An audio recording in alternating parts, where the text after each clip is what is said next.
things I faced definitely stuck in the past. My very first real date, like an evening date, not just lunch or coffee, was with a guy. He looked great looking, looked like Alec Baldwin, really fit, seemed really cheerful. He had very funny in his emails and all, and when we had lunch a couple of times, he was funny, he was cheerful. He had a great relationship with his adult son. And then we went out, and all he talked about was his ex-girlfriends and his ex-wife, and how bad he felt about it, especially the one he was still in love with, who was blonde and apparently had a very large chest. But also, I think she stole money from him. But I mean, you don't want to hear this on a date. So a lot of people just talking all about their exes, which was really aggravating. Hello everyone, welcome to our Be Inspired series. Today we have Debbie Weiss joining us from California. Debbie is a retired attorney and a present author. After the death of her husband, who was her childhood love, Debbie went back to college at the age of 56 and got her MFA degree. Debbie's writing has been published in the New York Times, Modern Love column, Huffington Post, Women's Day, and Reader's Digest, among other publications. She has recently published her journey of loss, grief, self-discovery, and dating in midlife in her book, available as is A Midlife Widow in the Search of Love. The book has won several awards, including the gold medal in the 2024 Independent Publisher Book Awards in Aging, Death, and Dying. Debbie, thank you so much for coming to our Be Inspired series, and we are so excited to have you. Thank you so much for having me. I really appreciate it. So please tell us more about yourself, your loss, and how you overcame it to start a new chapter in your life. Okay, let's see. I grew up in a small Northern California town. I lost my mom when I was 10, and I grew up as an only child with my dad, so I was pretty isolated. And then I went to law school, became an attorney, and wound up for many years with my high school sweetheart, George. We knew each other since I was 7 and he was 11. We met at his parents' pool party. And life just went on pretty predictably. I retired at 40. I'd burned out.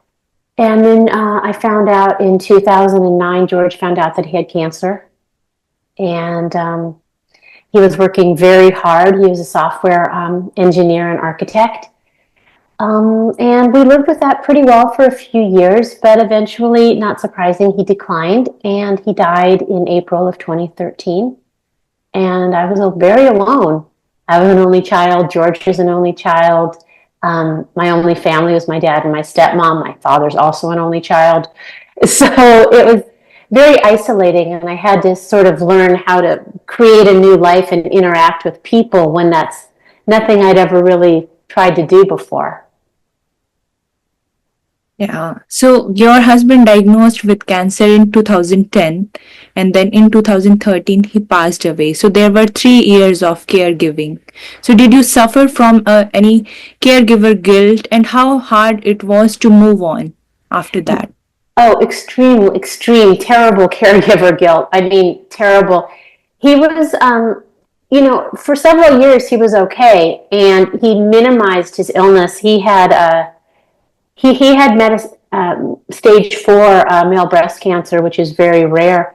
And you would think he didn't have it. He would drive himself to work, which if people in California would know, it was in the Silicon Valley, so that was like an hour and a half commute. He would get grocery shopping on his way from radiation. He didn't let me go to chemo. But what happened, I think, is his mind kind of twisted. He was a genius, and I think to keep himself going, he went into denial. So to his mind, he was getting better, even though clearly he was getting much, much worse. And he also wouldn't involve his parents in his situation. He wouldn't let me tell them he had cancer. So that was a lot of guilt. And also with his being in denial, he didn't take some of the steps that people might, who knew that they were going to pass. He turned down palliative care. He turned down, there was no chance for hospice. He turned down kinds of care that would have limited what he could do. He took a few Vicodin when he was really sick. I think most people would have been in a hospital bed with much stronger medication. So when he passed, I felt tremendously guilty. I felt that I didn't handle it right, that I couldn't get him out of his denial, that I couldn't give him a more pleasant kind of passing. But at the same time, he didn't want me involved, so it was very hard. And when he died, I had a lot of guilt. Yeah, I think sometimes it is hard to accept that your death is very close to you. And then he was at the age of 50, which is so early to think about that. And then he was so ambitious and genius in his work that he doesn't want to accept it that, yeah, something is coming up. Yeah, but how Exactly. hard did, how hard it was for you to move on after that? There were Like, kind of two levels to that. I mean, on the surface, it might not have looked super hard because, after about a few months, I went back to yoga classes, which I was doing, and I walked a lot. I joined some groups. I tried to get involved in some different projects. I went back to a writing class I'd been taking before he was ill. It was a weekly writing class. And I was very lucky that from there I got in a writing group. Also, about, 14 months after he died, a little over a year, I went online and thought I would start dating again. So on the surface, I looked fine, but inwardly, I felt very guilty. And I really doubted whether I deserved a good life, to be repartnered or to enjoy myself. George was gone. He wasn't going to have a good life anymore. So I didn't make the best choices sometimes, especially with men, which is in my book, and I won't go into here. But I was very hard on myself in terms of wondering, did I deserve a good life? The thing that changed it for me was writing in the Huffington Post. I put up a story about caregiver guilt and how terrible I felt. And, within an hour or something, a couple hours, I had 80 comments from other people who had been caregivers, who'd been through the same thing, and who said, you're not alone. They'd also felt this kind of guilt. And it's actually through writing that I realized I wasn't alone, and a lot of people had been through this. it's really great that you collected the courage to write about your story, your journey, because sometimes it is very hard for people to be transparent with their life journey. So my next thing which I would like to ask you is, when is someone ready to meet new people after such a personal loss? Well, I think it's really individual. I mean, it depends on the person. I know the traditional rule is don't make any big decisions for 1 year. Dating needn't be a big decision. You can just meet for coffee and all. I started to date again 14 months after my loss, a little over a year, and I thought it was enough time, but it really wasn't. So I think the right time to date after a loss is when you're feeling strong enough, when you're feeling strong in yourself and like you found yourself after your loss. Because, when you lose your partner, you lose that relationship, you lose your sense of self as a partner or a wife. Or just as someone who's loved, someone who's with somebody. So I think the right time is when you feel secure in yourself, when things aren't going to hit you too hard, when you can deal with some of the negativity you might face, and it's not going to damage your sense of self. So I think it's very private and personal, but it also just depends on inner strength and also having, worked on other areas of your life. So the dating or this isn't the only thing. So at that point, you have some friends or some activities and things that you can enjoy and get companionship from if this aspect of dating maybe isn't going so well. So how scared were you when you decided to go into online dating? Did it help when you met different people down the road? Well, I was a little scared, but not terribly because you can screen. Um, I'm a former lawyer, so I wanted an A on this. So I got professional pictures done, and I did a profile that I thought was good. It was pretty upbeat. I thought it was also a little bit scary, so it would screen people out. It said I was a lawyer, and I don't probably pretty cautious, and said, I want a relationship. I don't want anything else. Um, what I found was that the quality of the people I met, for the most part, not everybody, but there were a lot of really damaged, disturbed, middle-aged men out there. I joke, I say that I wrote my book to help other widows, and I did. But I also joke secondarily, I wrote it to warn other single midlife women about the poor quality of many available midlife men out there. And so I was kind of shocked that, I was meeting a lot of people who, even if they looked okay on paper, really weren't in a position to date again. They should not be out there. Yeah, you also mentioned that men, they look for more visuals. So I think that's why you had your photographs done for your profile for online dating. So please tell us a little bit more about in that aspect. Well, again, when I was doing my profile many years ago, it was 2014, I did a lot of online research, and I found this TED Talk by this gal. And she was much, much younger, but she said she'd done a lot of research, like all this quantitative science research. And she said, from all of this, men are visual and they will go for images. And she'd actually met a nice man, her husband, online. And she said, great photos are the way to go. And so I did. And I actually did start to get some much more objectively probably successful people who were responding to my photographs. I mean, at the time I was a redhead and it was very, I don't know, I looked very put together. I don't do that anymore.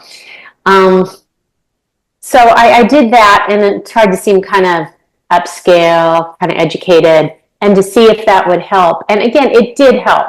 I mean, there were a lot of responses and a lot of folks who look good on paper. It's just at a personal level, it's so very different. Yeah, I think, yeah, it is important to have that confidence as well as you have to groom a little so that your profile look good. For men, as you mentioned, that those visuals are really important. So it's a important learning for all of us. And tell us more about the recurring guilt of going out with someone new while having the memories of your spouse in your mind. Well, for the most part, at first, when I'd meet somebody, it wasn't very difficult. I mean, I would feel okay, reasonably put together.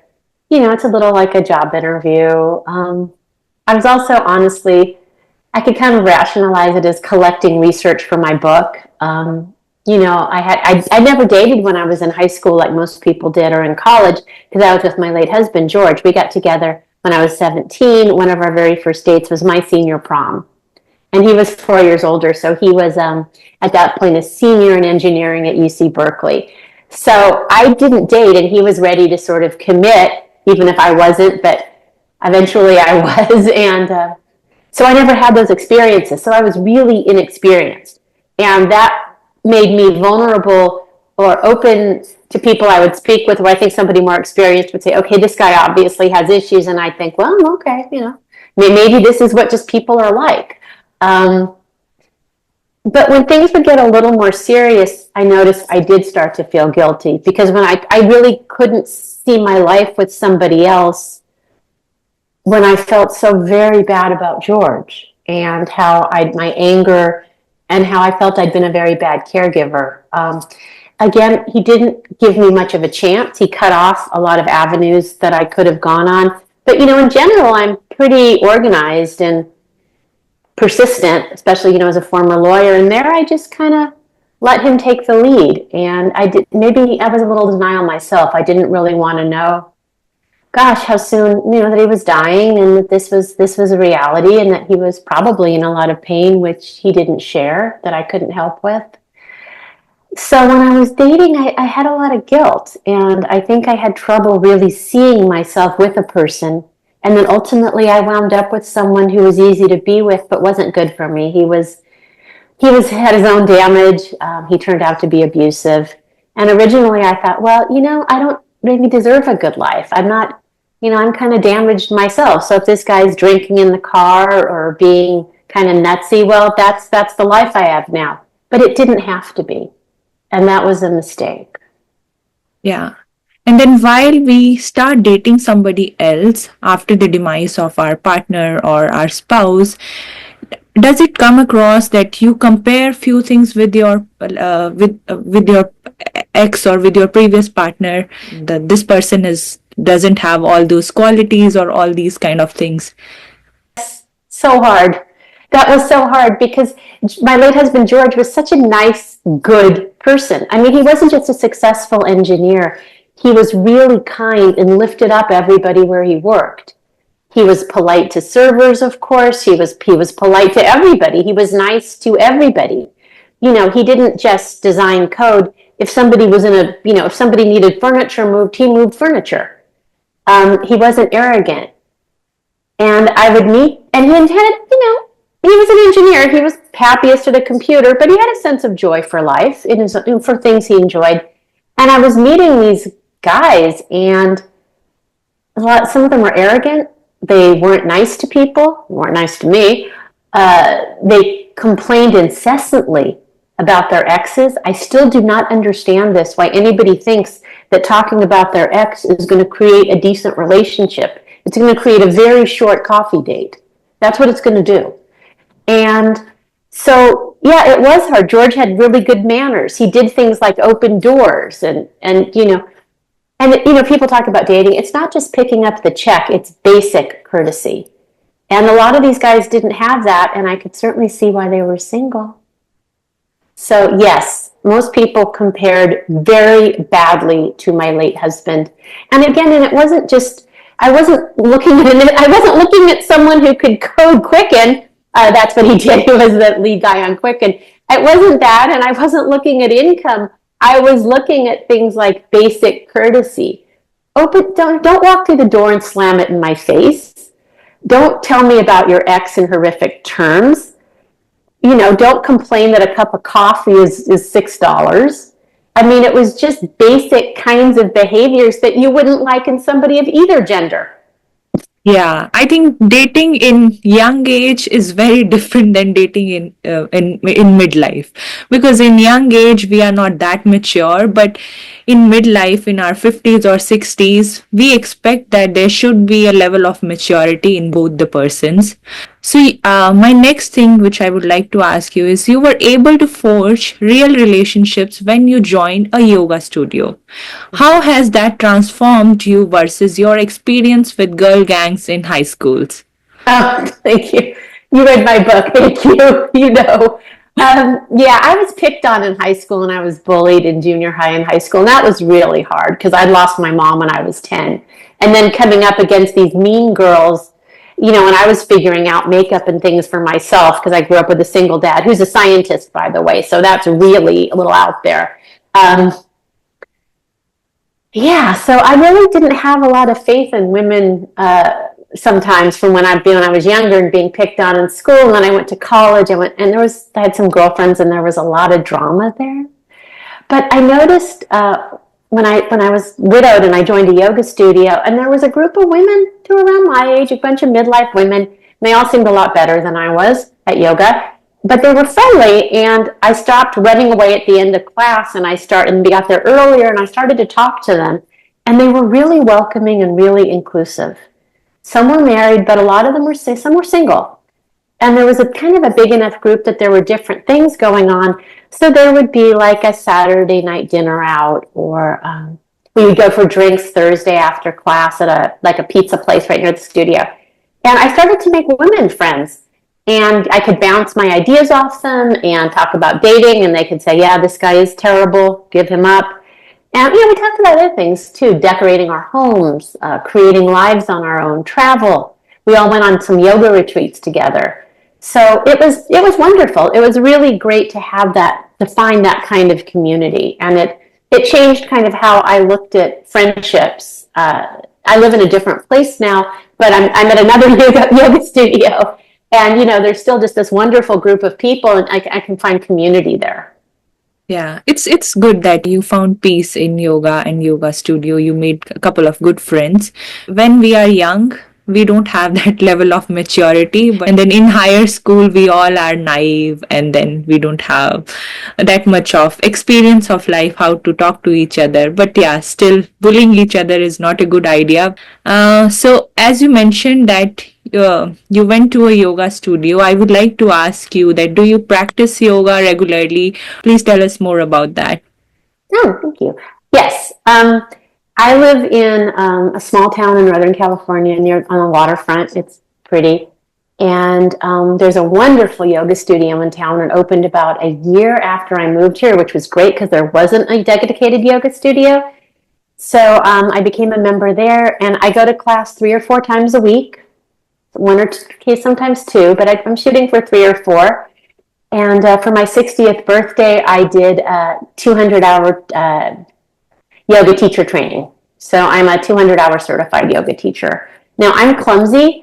I lose my right and my left, and there's all this hard stuff I can't do. So I don't teach yoga, but I love deepening my practice with the teacher training. It's a really great way to deepen your practice. And we learned other things, some of the sutras, the chakras, some of the ideas obviously behind just the poses, which was for me was really valuable. I mean, it was just deep, and really good friendships with the people in the class. So it was terrific, and I was really happy to do that for my 60th birthday because I wanted to commemorate it with something, and that felt right.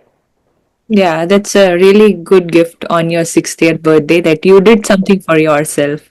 So, what does your self care regime look like on a daily basis?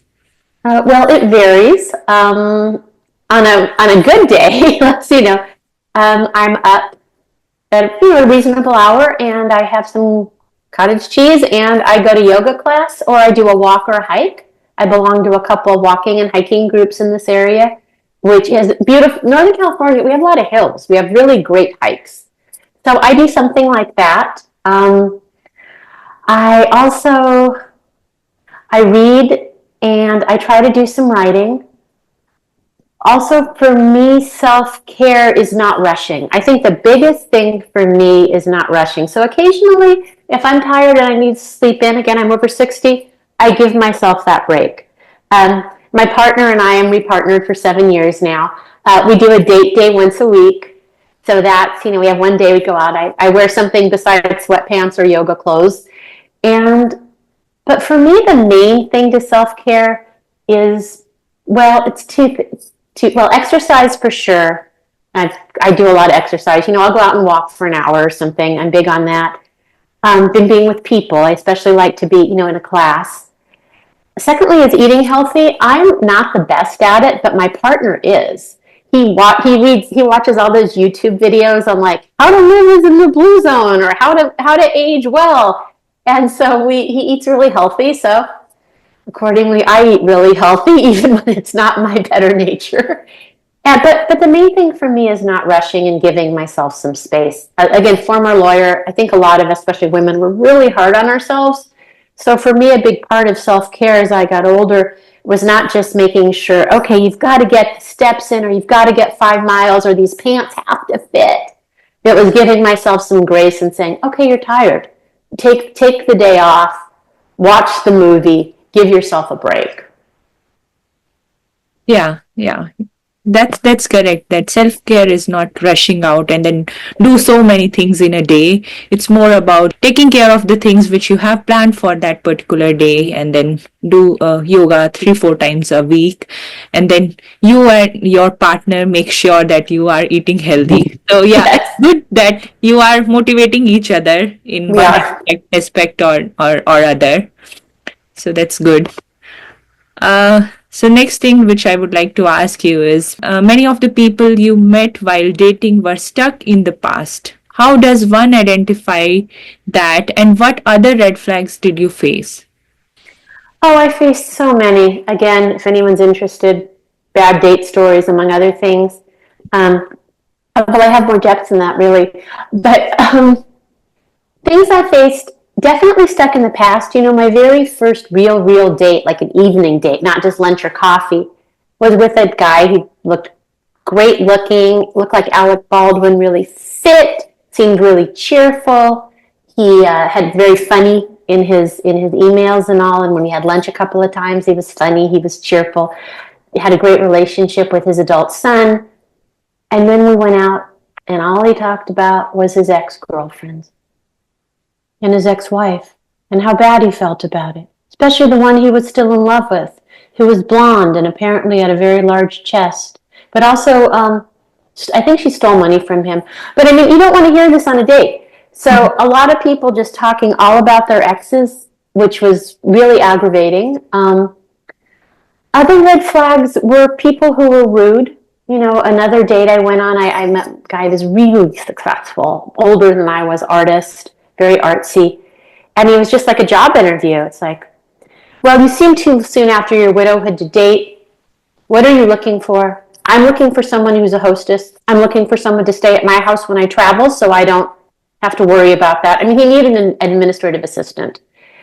So I would say it's definitely people who treat this like a job interview, because that's not how people operate.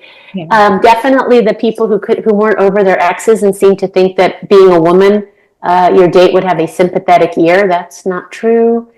And some folks, it's an overused term, but it's narcissistic, and you could tell because they just talked about themselves, and they're very much what they wanted, what they needed. I got a lot of criticism, like, "Oh, you live Danville. I wouldn't live there. I wouldn't do that." Okay, great. You live in your parents' basement at 50. Okay. A lot of criticism. "Oh, well, you were a lawyer, but you didn't do that."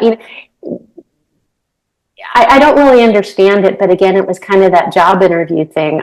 You can keep your opinions to yourself. I was generally raised to be pleasant. If you don't have something to say, say anything. You don't go out again. A lot of folks that were just real nasty, and in different ways, and it's unfortunate. We look for companionship, not for something that who is very ambitious, or they talk about their work or their exes, because we are looking for a future which we have to spend together. So yes, people should discuss about that what are their hobbies, what they are passionate about, what they want to do ahead in their life. So I think, yeah, discussing more about their future, companionship, compatibility, that is more important rather than discussing about all those known humane things. Tell us a hilarious dating situation that you came across while dating. Let's see, hilarious dating situation. Let's see. Okay. Probably the funniest one for me was that first date where I was, I'd gone out to dinner at a fancy restaurant with this guy. Again, he was great looking. He'd been pleasant. He was charming. He ordered well at the restaurant. There was no issue. He was going to pay for this. We held hands. We walked. He lived really far away, so he was staying at my house because it was too far, and he was staying on the couch. And we sat down after dinner by the fireplace, and I'm all ready. I've got my red wine. I think, okay, this is my first real kiss since I've lost my husband. And he said, "I need to tell you something." Oh, for a long time I've been really sad. Oh, and it was because of this ex-girlfriend, and that had just broken his heart. And that was what he talked about for the next 2 hours. But it was so funny because I was so primed, and I was in my little outfit, and I felt like I was finally winning the dating game. And there I was, like kind of back in college, and there he was, allegedly on a therapist's couch, and it was pretty funny. And of course, talking to a widow about grief is a little tricky when you haven't actually lost a partner. I can't say it whether it is hard for women to date in midlife or as compared to men. Women come out for a dating that is little difficult because she needs more courage, which is women are more emotional. It takes time for them to come out from their previous relationship, and then if they have kids, it is more difficult for them. So the last thing which I would like to ask you is, what is the idea behind Available As Is? What motivated you to write that book, and then how you got the confidence to write everything in a book and then share it with lots of people? Well, what inspired me was I'd taken a writing class before my husband died, and it was a weekly class. And then some of the more intense people in the class had a writing group that met the day after, so it was Thursday, Friday. And I took the class and was invited by some folks to join the group. So every week I felt like I had something due, I felt like a deadline, like school. So I started to write my experiences, and they were so hilarious. I was also blogging. My blog was The Hungover Widow. And I was blogging, and the guys I was meeting were so weird. I couldn't believe it. I had to write this stuff down. And so I was writing these little vignettes, and my brain was still reconstituting from my loss and my guilt. So I wasn't as 100%. But I was coming back, and so I was putting things together, and I was getting more ideas, and I was starting to see more depth in it too. Like, why did I feel cursed? Why did I feel that I was an unlucky person? How do we deal with caregiver guilt? How did it color my life? How did it color the relationships I was making? Even weirder, like, do we have, how do you really have free will when you just can lose your partner like that? I'd had the two big losses in my life. So I started to get deeper. And my writing was getting deeper, and I was putting things together in ways that was making sense. And then I was really challenged by the idea of writing a book. To me, it was a big challenge. So I went back to college. I was 54, and I went to a small college in Northern California. It was a 2-year degree, a master's degree. And by that time, and I worked with a really great editor. So I was part of it was sharing my experience, and part of it was really wanting to learn the craft of writing and how to do a book and how to put something together like that, because I've only published and written 1,500 word essays. I enjoyed reading your book because it is so real, and then some of the stories, it feels like, okay, I felt the same while dating somebody. Or maybe I think people who will read your book, they will be able to relate their stories or their journeys. Dating is hard, but the way you have add humor into that was really great. So yeah, and then we really like the name of your book, Available As Is. So I don't know how you got the idea, but the name of the book is really, really good. Thank you. Actually, the idea that with the book was because we're older singles, so we're available as is, like real estate, right? You look at an older home, and that it's being sold available as is. Someone's not going to make all the repairs and make it brand new. And that's kind of like us. We have our experiences. We have our foibles. We're not perfectly put together anymore as we're aging. So we're available as we are.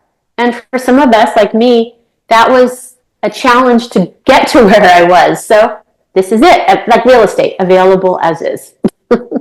Yeah. So, yeah, I would like to thank you so much for your time, and I hope our listeners will enjoy our conversation, and they will love to listen your courageous journey. And I would like to tell them that your book, Available As is available on Amazon. So people who are interested to read a little bit more about your journey or more about your book, they can have the book from Amazon. So once again, thank you so much for your time, and yeah, wish you all the very best for your future projects. Thank you so much, and thank you for having me on. This was wonderful. I really appreciate it. In a world that's always changing, when nothing stays the same, we got a good thing, won't let it slip away. 'Cause we just get better each and every day. Like a fine wine, finer with time, and only getting better with age. Time